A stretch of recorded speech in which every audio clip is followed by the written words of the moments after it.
So, if you're a realtor, you've probably heard about the Real Estate Code of Ethics more times than you can count. But beyond that classroom, what does it actually mean for your day to day business? And how does it impact what you're doing, how you're doing it, and more importantly, what you should be doing?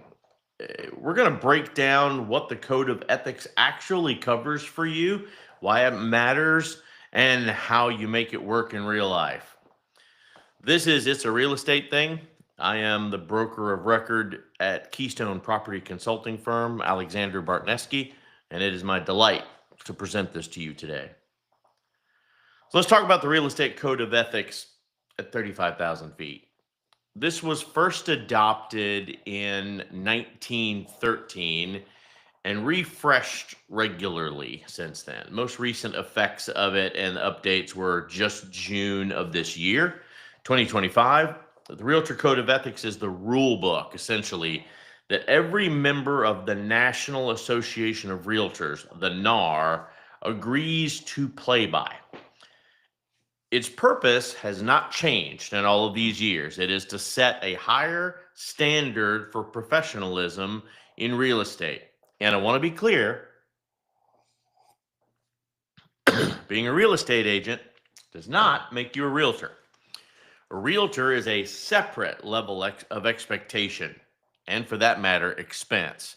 Becoming a member at the national level of boards, a state level typically, and also a municipality level, like we have here in Tampa, so that you have access to all of the tools and supplies that you need to be technically and from a database perspective, have access to all of the housing data that's necessary for you to really be able to do the job well. So it sets that higher standard for professionalism in this field. Who's got to follow it? Anybody that's calling themselves a realtor. Anyone that joins NAR, including a realtor associate, plus any licensee that wants to market themselves with the realtor moniker. What's actually in the code? The code itself has 17 articles currently, and they're grouped into three main categories. You've got duties to clients and customers. Those are articles 1 through 9. You've got duties to the public. Those are articles 10 through 14. And then you've got duties to other realtors, and this is articles 15 through 17. Together, they cover just about everything: honesty in listings, cooperation with other agents, fairness in advertising, respecting exclusivity agreements, and staying far, far away from discrimination or shady commission practices. The code is often much stricter than the local or the federal law. So even if someone isn't technically illegal, it could still be unethical under the code and thus a problem. If that sounds a little intense, it's because it is, and it's a good thing that it is. So let's talk about the three core sections of the code itself. The Realtor Code of Ethics, again, has 17 total articles.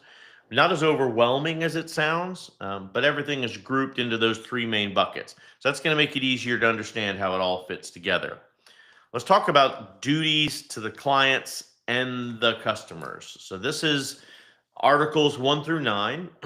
It's about taking care of the people that you work with directly: the buyers, the sellers, the landlords, the tenants.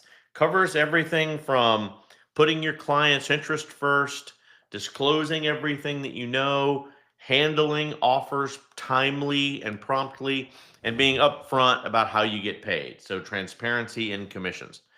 Put simply, don't cut corners, don't ghost anybody, and make sure that everybody knows you don't work for free. So, where does your money come from? Duties to the public. Articles 10 through 14 are about the protections of the public at large. That means no discrimination ever. Always staying truthful when you're advertising, so no puffed up stats, no doctored photos, and cooperating with investigations or professional standard hearings when needed. You have a full duty as a realtor to make absolutely sure that you are clear and transparent when you are talking to or advertising to the general public, always.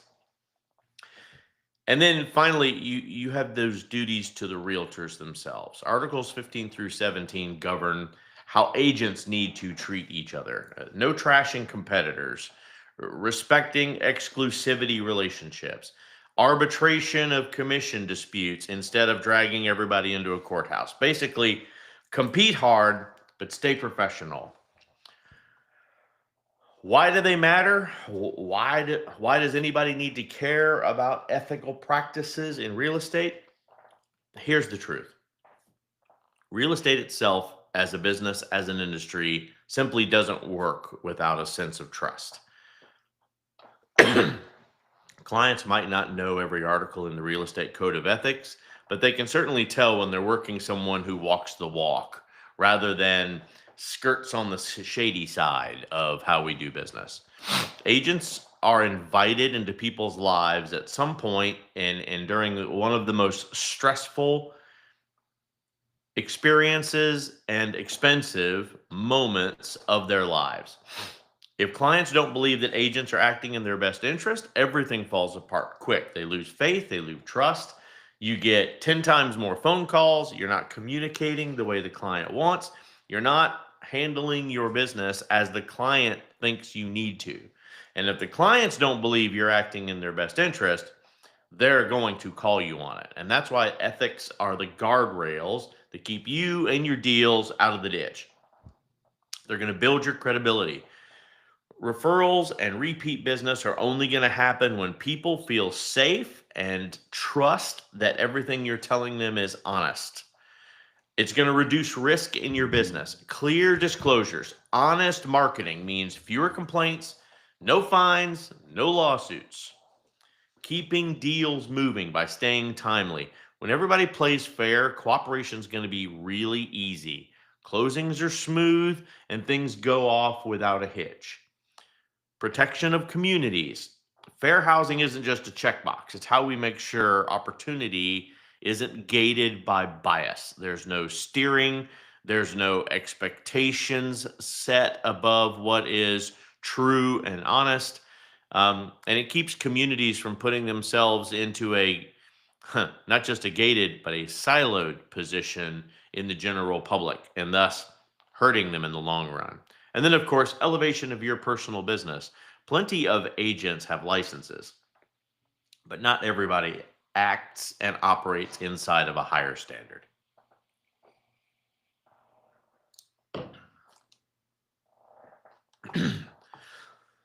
Let's talk about some real world scenarios.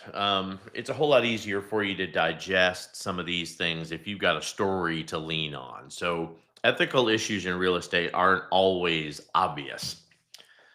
Sometimes they even happen in everyday decisions. How you're going to market a property, how you're going to handle offers, what you say when a client asks something tricky. Let me give you a couple of examples, and maybe this will help you stay on the right path, right? So, scenario number one, you're juggling multiple offers. It's a hot listing, it's getting a lot of attention. Ethically, you need to present every offer quickly, exactly in the order they came in. Don't try to manipulate the outcome and don't hold anything back. Your client needs to be able to sneak in and be a part of every piece of the transaction. They need to help you make their decision. Your job is to keep them out of the ditch. Unethically, if you're sitting on offer so that you can double end on a deal, or you can pressure a buyer to go one way or another, or to either use one of your lenders or to increase your potential commissions, that is an unethical practice. And if you are caught doing it, this goes far beyond you losing your license. Scenario number two. If you are using AI to enhance property listings or property listings photos, there is an ethical way to do it. You label your virtual stagings, you edit clearly in the captions and the marketing remarks that this is what you have done. Created with AI assistance. Virtual staging is included. The unethical practice of this is simply swapping out power lines or cracks in the driveway with some AI and never bothering to mention this in the listing description. Or worse, AI generates your listing description and it kind of adds its own flair without realizing you have skirted beyond what is the absolute truth in your description paragraph. These are all things that you have to do. AI is fine. You can certainly use all of these technologies, but they are not to do the thinking for you. They are not the licensed agent, and they are not the ones that are going to end up in court if you are caught doing it and using incorrect information. It's false advertising and it will get you barred. Scenario 3. This one's very big right now, especially if you're trying to explain your commission setup on the buyer side. Ethically, you must, absolutely must, disclose who's paying your fees before anybody is signing. You need to put it in writing. I understand what the buyer's brokerage agreement says. It says that I expect to get paid for my services, and my services are expected to be paid by you, the buyer that I am working with, unless we negotiate it together to come from other ways in the transaction. But a buyer needs to understand that regardless of what has happened in the past, they need to expect to be paying your commission either themselves or to help negotiate it in the purchase of that next contract. Unethically, if you bury that commission detail in fine print and you spring it on them at the closing table and they end up having to come out of pocket when they're used to the old ways of doing business where they just assume a seller is paying for it because it's the way it words in the contract, or they just assume that because they did business that way in the past, that that's the way it's always going to be in the future.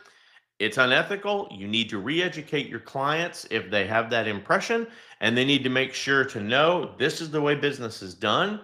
The transparency in the buyer's broker's agreements are to make sure that everybody is playing by the rules. Yes, for all of you really good agents out there, I know this is a cumbersome and a complete pain in the ass for you. However, the good suffer for the bad, and there have been a lot of exposed bad agents out there that have simply represented our craft poorly, and the reason for these additional documents exist. Number 4, a buyer asked about the quality or how good is the neighborhood. Ethically, look, you can share objective data. You can share public record, crime statistics that are out there. You can share what the numbers are, but you can't have an opinion on it. School ratings. There are public websites like Great Schools that allow you to say what a school was ranked by. I certainly advise you to go beyond that and check the public county records for that school to see how they graded themselves or how they were graded in the county and not just at that national survey level. And then direct buyers to relatable sources. So tell them, here's where I get this information, here's where I get these numbers. From that, you can gauge your own opinion, but I'm not allowed to give you one. And be frank with them and just tell them, I cannot have an opinion about this. The neighborhood I live in versus the neighborhood that you want to live in versus what someone may consider a superior or inferior neighborhood is all perspective and it's all opinion based. I don't sell opinion, I sell houses. Unethically, steering will get you in a courthouse. You cannot steer clients away from an area because you're using coded language like I don't feel like this neighborhood is really your vibe, or families don't usually buy here. Stuff like that, those sneaky languages that you use in there going, I don't remember hearing this much loud music in my neighborhood, or wow, there are a lot of cars that are doing repairs right next door to this house. Didn't you say, right? Things like that. These are steering comments. They can all be used against you in court. Don't do it. Period. Scenario number 5, and this will help you. Client just closed 3 months ago. you're chatting with a fellow agent. Ethically, you can keep the conversation light, professional, no mention of the client's finances, relationship status, or anything personal. It is okay for us to tell real estate stories, but you better not call out who a customer is, or just like doctor patient privilege, if that seems to be something people understand better, you're not allowed to talk about your clients or their situations, especially with people that know who they may be. We tell stories for examples, just like in these case studies that I talk to you about all the time. But I'm not going to hang that on a client or a name or give you so much information that you may be able to figure out who it is, because you know who I've worked with recently and the houses I've closed on are public record. Unethically, casually mentioning some past client's divorce or debt situation at a networking event. Honestly, they should pull your ethics card and should pull your license too. It's simply not okay. Every client's got their own story and situation, and I'm sure every real estate agent does as well. So keep your mouth shut and keep your client's business to yourself.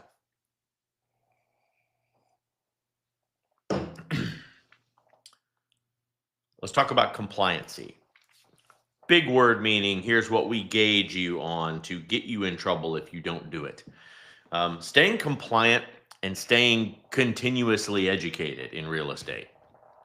The Code of Ethics training is an ongoing part of you not only staying sharp and informed, but it'll keep you compliant throughout your career. Whether you're a brand new agent or whether you've been doing this for a long time and seasoned like myself, or an old school agent like some of my colleagues, that joke is inside and certainly for them. Keeping up with the realtor requirements is going to help you protect your business.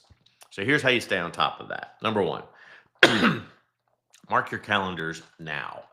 The NAR requires Code of Ethics training every 3 years, but that deadline will sneak up on you, and it'll sneak up on you fast, especially for those of you that your state has its own timeline throughout the U.S. Setting that recurring reminder and knocking it out early, not during renewal crunch time, is going to go a long way to helping you keep it done. And you'll be able to take the ethical training in a way that it's buried in a class that you want to take, and you're not just stuck doing nothing but ethics and testing on nothing but ethics, so that you can keep your license updated.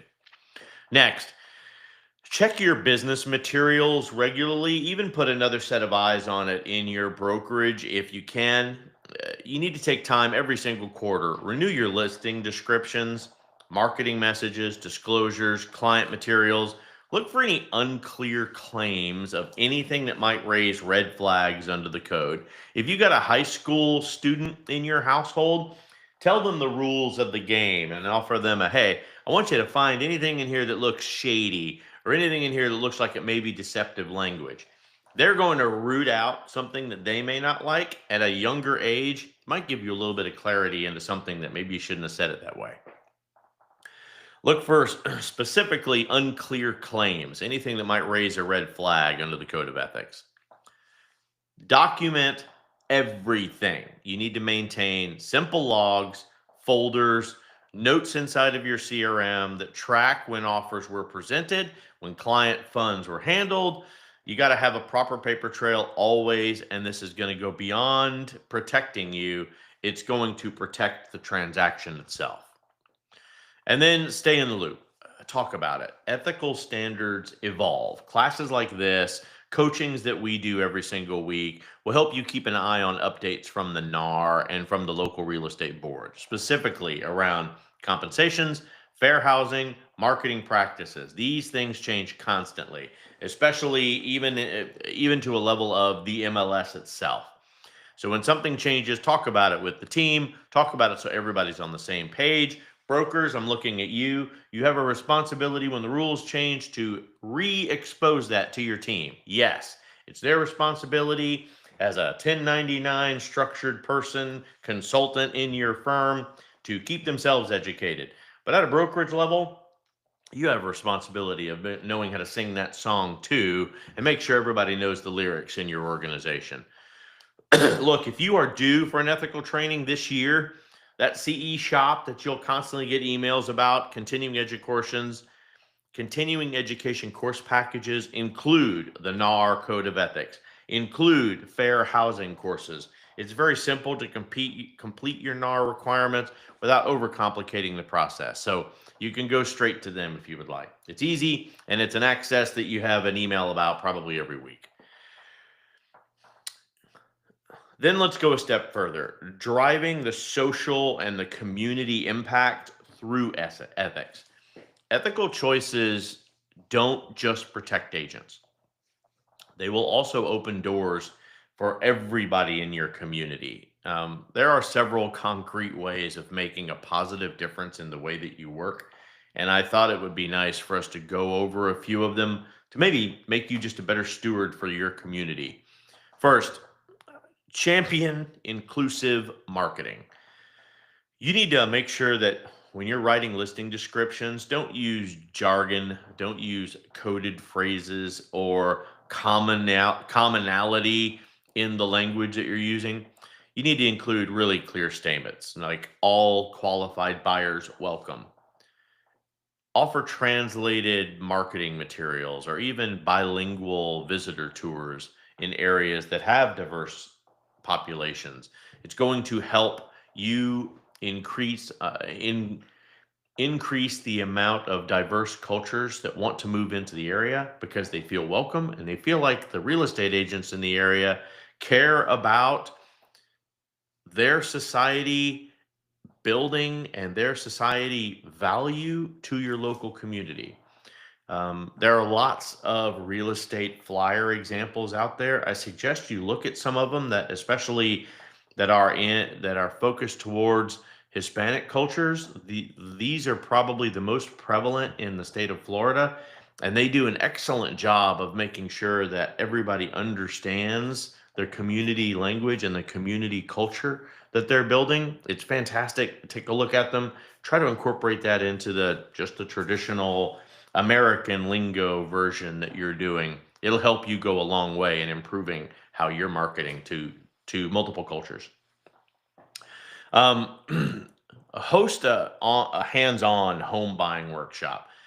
If you can partner with a local nonprofit or a library to run a monthly session where first-time home buyers can learn about budgeting, inspections, down payment assistant programs, a lot of these new programs that pop in and out in your state throughout the year, follow up with some simple checklists, some FAQ sheets, these things that'll help attendees download it, keep it regular and at their disposal. This will help guide all types of first-time homebuyer experiences and will give you some nice word of mouth in the community too that you're going beyond just the Zillow lead that dropped into your lap. Secure client data like it's top secret materials. Use your password protected folders. You need a locked CRM field for personal info. You need to limit access to that data to only staff that works in the office and those that need it. From the military perspective, it was a need to know functionality. If you didn't need to have access or need to know about the information that was in that folder, you did not get access to it, and there was no reason for you to have access to it. You need to delete outdated leads every 6 months, no more than a year. So that way you can reduce the risk of accidental leak or accidental exposure of people's information. And you need to choose one of the recommended real estate CRMs that we've talked about in some of our other classes. This will help go a long way to keep things in a more secure option and in a portal statistic. So if you're doing just a whole bunch of PDFs that have personal information, you're just slinging it through freelance Gmail, for example, and it can easily be exposed to others, you're making a mistake. You should be doing portal links that allow secure access, and only the people you have emailed have access to the information. That way, the onus of that privacy is on them and not on you as the agent. And finally, with that, you need to invest in your neighborhood's future. promoting community land trusts, shared equity models, when appropriate, highlighting local grants for energy upgrades, accessibility improvements on your marketing materials. All of these things will go a long way for you. Even include a short paragraph in your real estate newsletter. Anything that gains awareness, shows you are not just knowledgeable about real estate, but knowledgeable about advantages that clients and potential clients can take simply by reading your materials, I think will go a long way. I get, because as a broker and running our firm, we get a lot of questions about ethical. So, Alex, what's this mean? How can I say this with stay answering my clients' questions and still stay on the positive side of ethics? So I get a lot of those types of questions. The biggest one probably that I get is is the code of ethics legally binding? Again, I am not a lawyer. I do not represent myself as a lawyer. We do a lot of legal studies, but beyond that, if you would like to challenge my opinion of these things, please talk to an attorney. But is the code of ethics legally binding? Not in the same way that a law is legally binding. But realtors who belong to the NAR agree to follow it as a condition of membership. So it is a rule that must be followed to keep that realtor status. Breaking that code won't land you in jail necessarily, but it can certainly lead to disciplinary actions, fines, and even losing your realtor status and your license entirely. So, is it legally binding? No. Are they rules that you should be following that'll keep you on the right side of the law? Absolutely. They will help you. They will help you maintain not only efficiency, but a nice transparency and a level of truth and consistency with your clients. How often do these ethical trainings need to happen? Every 3 years. The NAR requires all realtors to complete a code of ethics course that meets specific learning objectives during each cycle. Your local boards will probably have you do that more often. Pretty sure here in Florida, you have to take an ethical compliancy training every 2 years. So that certainly fits well within that 3 year requirement for the NAR. And then I get a lot of questions about Article 5 in the Code of Ethics. Article 5 is all about transparency. Ultimately, it says realtors shouldn't buy or sell properties for themselves, their companies, or their families without telling everyone involved that they are making a purchase on their own personal interest. Clients deserve to know when they are negotiating with someone who is not just an agent, but they are also a buyer. So there is an additional passion play where the realtor is taking their skills to a level of personal negotiation for personal gain. Um, I agree with this. I think you need to be able to expose it. Hey, I'm a real estate agent. I am also buying this for myself. So if you would like to make sure that you get some additional support for yourself, I get it. I wouldn't want you coming into the boxing ring with a professional, knowing that I'm going to beat the tar out of you if you don't know how to negotiate for yourself. Again, keeping everything ethically compliant. I believe in Article 5 for this and the transparency for those codes. I believe that you should take it one step further. If you are representing like your son, your daughter, immediate family, I personally believe you should expose that too. So, Realtor Code of Ethics. Ultimately, this is your real world guide to how you should show up and how you should conduct your business with integrity, transparency, and with the care for the people that you serve in your community. You are not always going to have the answers, much less the perfect answer. But when something feels off, it probably is, and it's worth double checking yourself against the code itself. If you have questions about the code of ethics, don't just ask other real estate agents. At minimum, consult the guide, consult your broker, and make absolutely sure that you're getting secure and transparent answers for your understanding, and trust your gut. If it feels shady, feels like it's something you probably shouldn't be saying, don't say it. Don't put yourself in that position.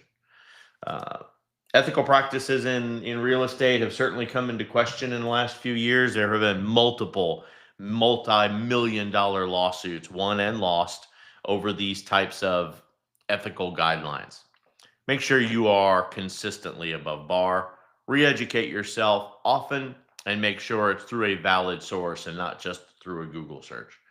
I appreciate each and every one of you. I want you to have a great weekend, do good business, and here comes the holiday swing. So you should be now cleaning things up, preparing yourself for the end of the year, making sure things are stood up for the holiday season, because come the end of that, we are right back to another peak season at the beginning of 2026.